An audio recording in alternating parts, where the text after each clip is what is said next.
کہ ایک شخص یوں کہتا ہے کہ انشاءاللہ میرا یہ پلاٹ مسجد کے لیے وقف ہے، وہ انشاءاللہ کہتا ہے اگر اللہ چاہے تو۔ وہ فقہاء فرماتے ہیں کہ اب یہ اس کا پلاٹ وقف ہو گیا، اب یہ واپس نہیں لے سکتا۔ لیکن یہی شخص اگر یوں کہے کہ انشاءاللہ میری بیوی کو طلاق ہے،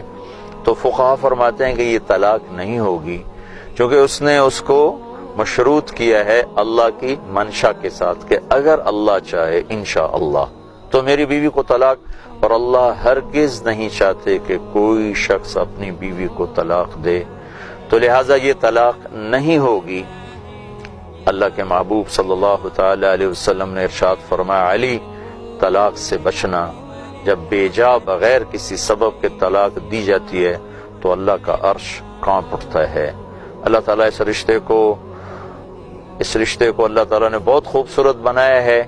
اور میں اپنے سارے سننے والوں سے کہوں گا اسے خوبصورت بنانے کی کوشش کریں۔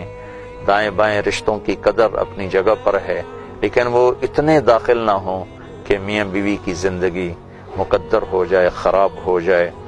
اور اس میں بدمزگی پیدا ہو۔ ایسا نہ ہونے پر